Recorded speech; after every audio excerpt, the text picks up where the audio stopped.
Oui, donc je vais vous parler de trois Pereire, Eugène, Émile et Henri. En fait, Eugène, Isaac, Émile et Jacob, Henri, Rodriguez, Pereire. Donc tous trois ingénieurs des arts et manufactures, et qui étaient le premier, donc Eugène, le fils d'Isaac, les deux autres fils d'Émile Rodriguez Pereire, mieux connu sous le seul patronyme de Pereire. Alors, il faut tout de même parler des deux pères, les frères Pereire. Donc, Émile et Isaac Pereire, le premier, donc Émile, est né en 1800, est décédé en 1875. Le second, né en 1806, donc il était quand même cadet de 6 ans, est décédé en juillet 1880. Alors, c'était les petits-fils de Giacomo Rodriguez Pereira, et qui était à son époque célèbre parce qu'il a été fondateur d'une école de sourds-muets à Paris, et il fut reçu à la cour de Louis XVI.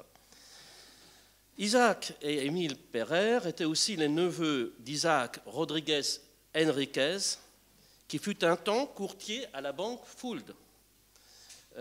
Et il était père d'un des célèbres théoriciens du saint-simonisme, qui était aussi directeur de la caisse hypothécaire créée en 1820 et qui donc a été fermée en 1848. Il s'agit de Benjamin Olinde Rodriguez Enriquez. Et donc ce dernier économiste avait pour gendre un réfugié polonais, Charles Choblinski, ingénieur des arts et manufactures, promotion de 1836. Il était l'ingénieur au bureau d'études d'Eugène Flachin, puis à la compagnie de chemin de fer du Nord, dirigée alors par le baron James de Rothschild à partir de 1845. Émile Pereire débuta comme employé à la banque Rothschild Frères, tandis qu'Isaac Pereire entra chez Vital Roux, régent de la Banque de France et collaborateur du banquier Jacques Lafitte, qui a été le premier président du Conseil et ministre des Finances de la monarchie de Juillet. Tous deux devinrent de chauds partisans du saint-simonisme. Et lors de la crise de 1830, initiatrice de la révolution des Trois Glorieuses, fin juillet 1830, les frères Pereire théorisèrent au sujet d'un système bancaire qui est passé totalement inaperçu à cette époque, mais qu'ils exhumèrent en mars 1848, au lendemain de la chute de la monarchie de Juillet, qui a été emportée par la crise économique sévissant depuis la fin 1846. Dès les débuts des années 1830, Émile Pereire conseilla et entraîna le baron de Rothschild dans l'aventure ferroviaire. Il fut l'initiateur du projet du Paris-Saint-Germain, enfin Saint-Germain-en-Laye, donc à partir de la gare Saint-Lazare, et donc c'est une partie maintenant de la ligne A du RER. Bon. Et donc ça, à partir de 1835, et il en devint le directeur, mais il eut aussi la direction du Paris-Versailles, rive droite, par Saint-Cloud, à partir de 1837.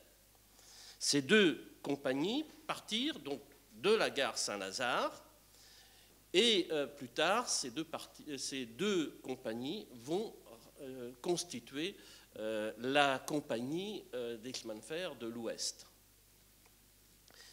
Donc c'est à partir de ce moment-là qu'il s'adjoignit, Émile, donc les services de son jeune frère. Alors, né en 1829, l'École centrale des arts et manufactures formait une véritable pépinière d'ingénieurs métallurgistes, constructeurs, etc., qui allait constituer le vivier pour la révolution ferroviaire. La construction de gares, puis les constructions haussmanniennes. Alors, né le 1er octobre 1831, donc 2 ans après la création de l'école centrale.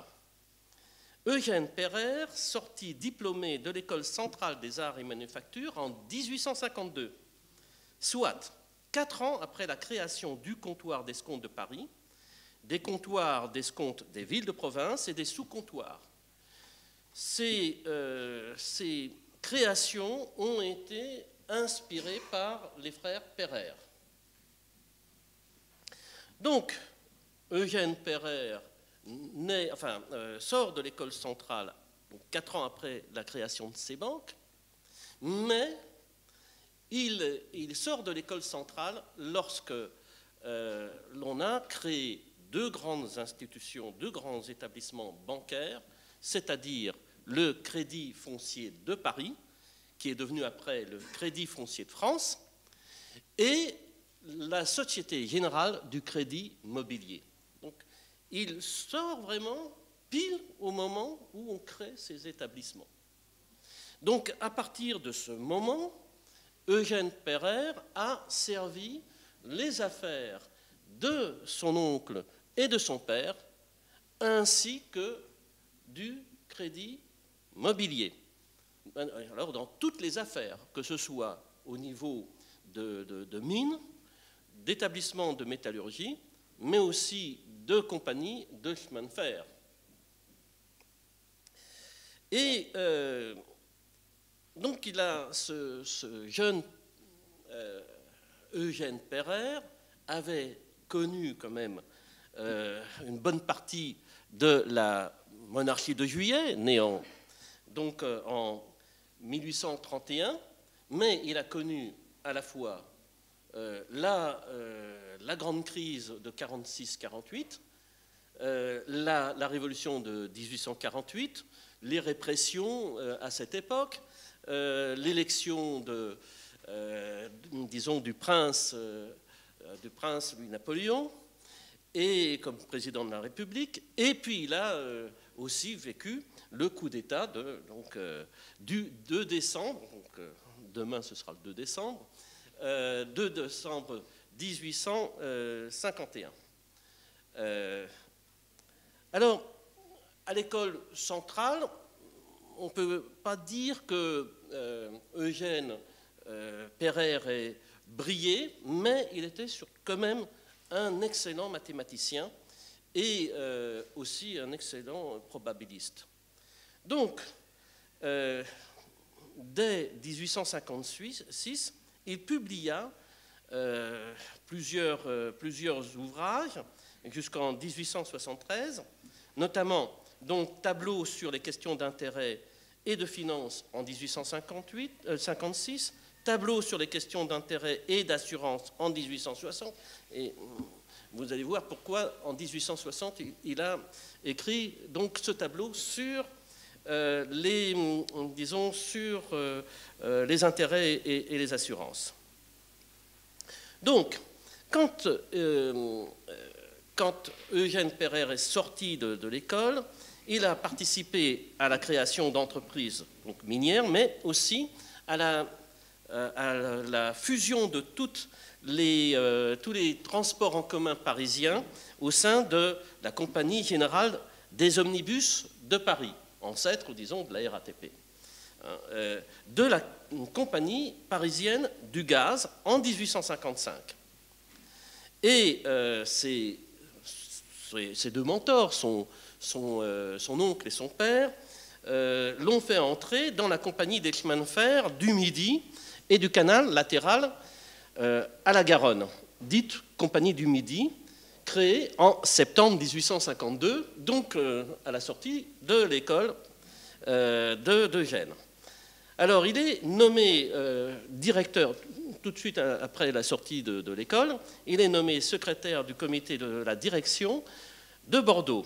Et il travailla avec un centralien, Henri Mathieu, qui était sorti de l'école en 1841, qui était rentré donc à la Compagnie du Midi dès 1852 comme chef du bureau de la construction du matériel roulant. donc sous les ordres du comité de direction, et puis fut aussi employé par la Compagnie du Midi, Gustave Eiffel, qui construisit le grand pont de Bordeaux entre 1858 et 1860.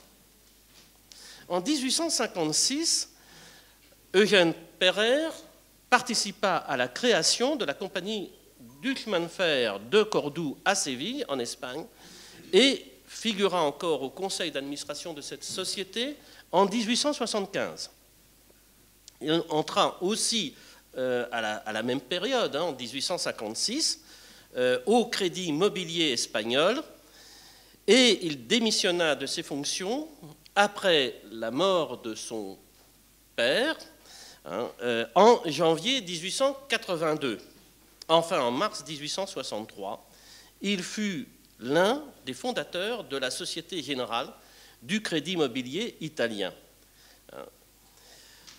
Eugène Pereire entra aussi au sein des conseils d'administration de 2 compagnies d'assurance en France, La Confiance et La Paternelle, en 1860, au moment où il a écrit ses tableaux justement sur les intérêts et assurances. Et il a aussi participé à la création de la compagnie d'assurance Le Phénix espagnol par l'intermédiaire du Crédit Mobilier Espagnol dont il faisait partie. Alors pourtant, 3 grandes entreprises l'ont occupé à partir de 1870.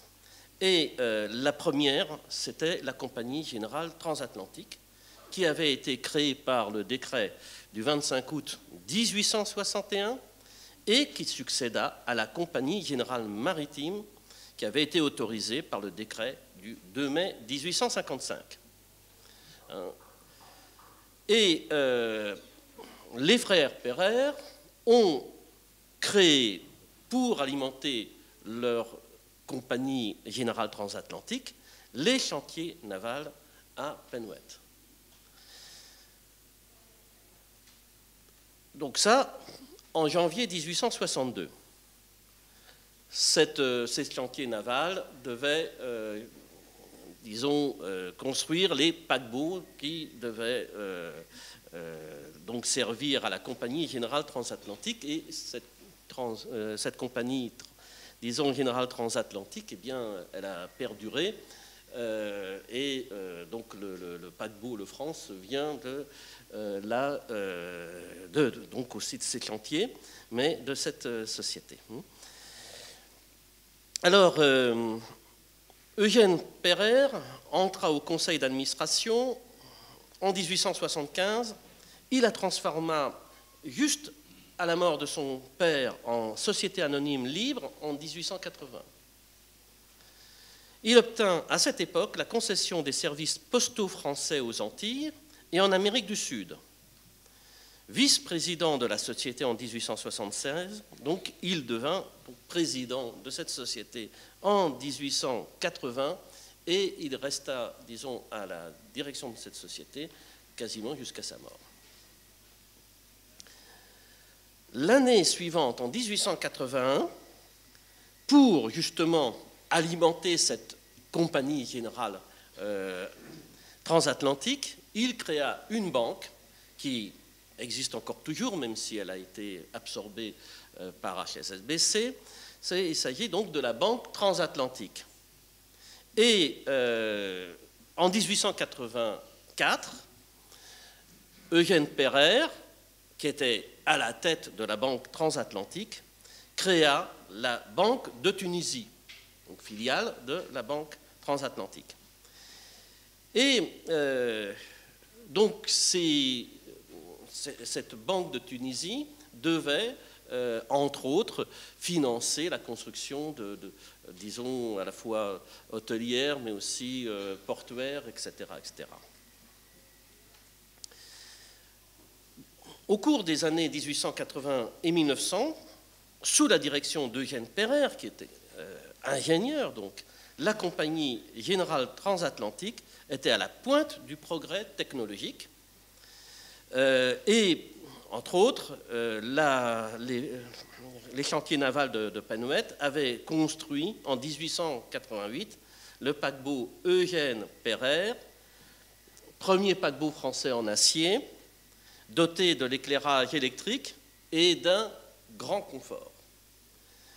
La compagnie était également présente aux expositions universelles de 1889 et de 1900, de celle de 1900, et au cours de l'exposition universelle de 1900, cette compagnie présenta le phonorama ciné microphonographe ou système Berton-Dussault-Jaubert, produisant des scènes en couleur, animées et parlées. Et c'était donc des scènes qui sont de la mer, etc. Et donc la Compagnie Générale Transatlantique fonda en avril 1903 la Compagnie française maritime et coloniale de télégraphie sans fil. En épousant, Juliette Betsy Fould, fille d'un notaire parisien et nièce de Bénédicte Fould, qui avait été un des fondateurs du Crédit Mobilier, il devint le beau-frère du polytechnicien Alphonse Fould, gérant à partir de 1875 les forges et la minoire de Pompey près de Nancy, qui a fourni les fers pour la construction des viaducs du Douro et de Garabi et de la Tour Eiffel. Décoré de la croix de commandeur de la Légion d'honneur en 1889, siégeant au Conseil supérieur de l'assistance publique en 1900 et membre du consistoire central israélite, Eugène Pereire mourut ruiné en son hôtel particulier au 45 rue du Faubourg Saint-Honoré le 20 mars 1908. Alors, pourquoi ruiné ? Ça, on n'a pas vraiment, disons, d'explication, mais probablement que ces affaires ont dû pâtir des grandes crises successives qui ont eu lieu à partir des années 1900 jusqu'à 1906, et notamment après le tremblement de terre de San Francisco. Les deux fils et gendre d'Émile Pereire. Alors, le gendre d'Émile Pereire, c'était Charles-Léopold René, centralien, promotion de 1841, qui figurait au sein du conseil d'administration de la Compagnie Générale Transatlantique. Ils étaient tous, donc, ingénieurs des arts et manufactures. Alors, moins flamboyants que leurs cousins, les deux frères ont été d'excellents gestionnaires. Alors, Isaac Émile Pereire, né en 1840, décédé en 1913, donc promotion de 1862, donc 10 ans après Eugène, figura au sein de différents conseils d'administration des compagnies de chemin de fer, fondées par ses pères et oncles, le Midi, le Norte, des compagnies minières et d'irrigation, et il se distingua en dirigeant une autre chocolaterie que celle de Meunier, une chocolaterie produisant des chocolats de très haute gamme, c'était les chocolateries de Vinques, dont il prit le contrôle en 1879 avec l'appui de son cousin germain Eugène Pereire. De même, il prit la direction de la Société anonyme des grands magasins du Louvre à partir de 1890, et les Pereire ont été, disons, successifs, enfin, plusieurs générations de Pereire ont été à la tête de ces grands magasins du Louvre, là où on a maintenant, enfin, disons, les antiquaires, maintenant c'est en pleine rénovation, mais à cette époque-là, à l'époque des Pereire, eh bien, c'était le plus grand magasin au monde, avec même un petit chemin de fer pour les clients. Alors, il épousa la nièce de l'économiste saint-simonien Michel Chevalier. Alors Michel Chevalier, c'était celui qui a été, en 1860, l'artisan du traité franco-britannique de libre-échange. Et il eut 5 enfants, dont Maurice-Émile Auguste Rodriguez-Pereire, ingénieur des arts et manufactures, promotion de 1890, l'un des membres du conseil d'administration de la Société anonyme des mines de Kéramos. Ce fils a épousé Rose-Marie-Joséphine Gauthet, fille de Marc Marius Émile Gauthet, lui-même aussi ingénieur des arts et manufactures, qui a été spécialiste donc par exemple des cartouches en cuivre, et qui a été aussi un ingénieur important en Russie durant les années 1890-1900, et qui a été l'ingénieur conseil, entre autres, de la Société française des sels, gemmes et houillères. Enfin, Maurice-Émile Auguste Rodriguez-Pereire avait une fille, Fanny Pereire, qui épousa Xavier Paul Frédéric Leplay, un ingénieur, petit-fils du polytechnicien Frédéric Leplay. Enfin, Jacob-Henri Rodriguez-Pereire, le moins connu des trois cousins frères Pereire, était donc également ingénieur des arts et manufactures, de la même promotion que son frère aîné, en 1862. Et donc il figura aussi dans plusieurs conseils d'administration et des sociétés fondées par son père et par son oncle, mais surtout, il était l'unique gérant de la Société civile et universelle et particulière des biens des Pereire, fondée en 1856, et s'est occupé, disons ainsi, des chantiers navals de Penouet. Je vous remercie pour votre attention.